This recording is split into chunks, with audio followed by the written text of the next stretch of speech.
Rise. Support Court with Judge Van B is now in session.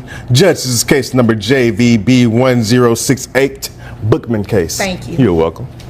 You may be seated. Doesn't look like the mom showed up today. All right, Mr. Bookman, you brought this case before the court. What's going on?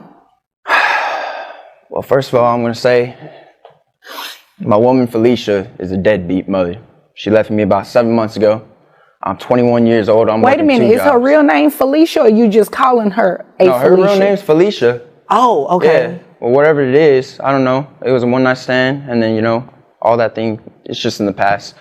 But the problem is I work 2 jobs. I bust my butt every single day for my child and all that. And the problem is I pay about $108 in insurance, but the mother doesn't do anything. She doesn't pay. I mean, look at right now. It's irresponsible. She's sitting not even there.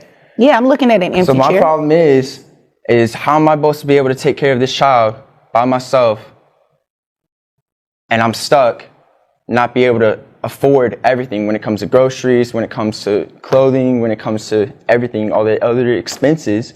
I don't know what I'm supposed to do. Okay.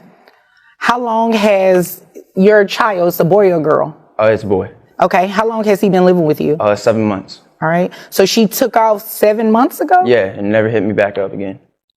So you were the fling? Man strides into the courtroom with a fire in his voice and a heavy heart. At just 21, he's done. Holding back, he's calling out Felicia, the absent mother of his child, for ghosting him and leaving him to shoulder the full weight of parenting. Alone, he opens up about working 2 jobs, paying for health insurance, and juggling every responsibility while she vanishes into the night. His plea isn't for sympathy. It's raw, emotional, and unapologetically real. He's not here for drama. He's here to demand accountability, and that energy, it lights up. Well, you said it was a one-night stand, so well, I'm not gonna she lie, got up man. and left you after the morning after? Be honest, man, I might have took it a little bit more than what it intended to be. After one night? I love that woman a lot, but I guess, sadly she doesn't love me. Well, I believe in love at first sight too, so I get it. Totally understand. Okay. Take your time. Man, I'm 21, and I had dreams and I had opportunities, and, myself, got carried away with women. And, all I'm asking is, for this woman to come into my child's life and be able to take care of what a mother should do, right? And my issue is that I'm stuck doing all these things while this woman, God forbid, I don't know where, is not even trying. And it sucks because I've reached out to her. I've contacted her. What does she do? Like, does she work? I don't know. Okay. Last time I checked, she wasn't working. She was just going to the club all the time. Was she? And unapologetically real. He's not here for drama.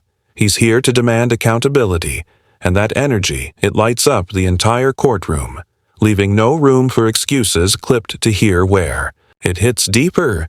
This wasn't just a fling to Mr. Bookman. Despite calling it a one-night stand, he confesses that he fell hard for Felicia, believing there was something real between them. But all he got in return was silence and abandonment. Now, he's torn between... Yeah, she was in school and all that. But, that's no excuse, man.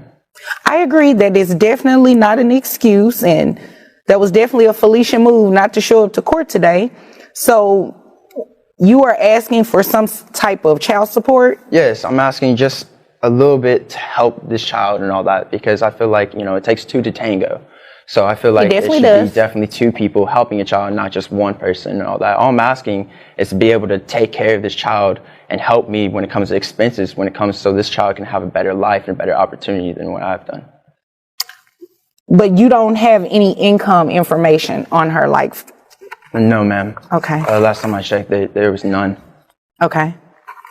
All right. So look, this is what we can do. She did not show up for court today, and according to the court documents that you filed, she was served to be here. So we can go ahead and move forward with what it is. Torn between heartbreak and fatherhood, and it's clear he's wrestling with lost dreams while being forced to grow up too fast. His vulnerability cracks through the courtroom walls, raw and undeniable.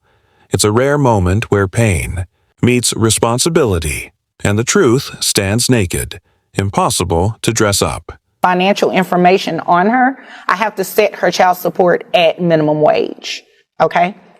So with that being said, the minimum wage amount, her gross is $1,092.78, which brings her net. She has one other child, right? Or no, this is her only child. I'm sorry. Yeah, that I know of. That you know of. I don't know if she's going around and shit, but you know. Oh, okay. Well, yeah. So I'm sorry, I misspoke. Her gross is $1,200 based on minimum wage. Her net is $1,092.78 for one child. That brings her child support amount to $219 even. And you said you pay $108, correct, in health insurance? In insurance every month. Okay, so you will, she will have to reimburse that to you. And you said she's been gone about 7 months? 7 months. All right, so I'm also going to order that mom reimburse you for the back pay. So her child support obligation is $219 per month plus the $108. Then we're going to have her pay back child support for 7 months. This segment peels back even more layers. Mr. Bookman isn't just pleading for money. He's begging for something far more vital, a mother's presence in their child's life. He's not trying to hand off the responsibility he's already carrying. He's asking for a partner in parenting, someone who will step up, not disappear into clubs or hide behind excuses. His words are a cry for fairness, a plea for balance in a system where far too often only one parent is left to carry the weight. His voice shakes with emotion, but his message is crystal clear. Have her make that payable at $50 per month, okay? So $219 plus $50 plus the $108 for health insurance, that brings her monthly obligation to $377. That's how much she'll be obligated to pay you. Now, without any income information, without knowing who her employer is, we don't have the information to send to her employer in order to deduct those payments. However, when she does find suitable employment and we're able to send the order to an employer, then we'll be able to deduct those payments. And in the meantime, she'll just be in arrears. The money will be in back pay. So how am I supposed to take care of this child? Well, you'll keep doing it as you've been doing, which I definitely commend you. However, until this child deserves better than one parent doing the work of to-do clip. For now, Judge Vonda gets to work with no financial information from the missing mother. She sets child support based on minimum wage, just to $119 a month. On top of that, the $18 he pays for health insurance is now something she's been ordered to reimburse the ruling.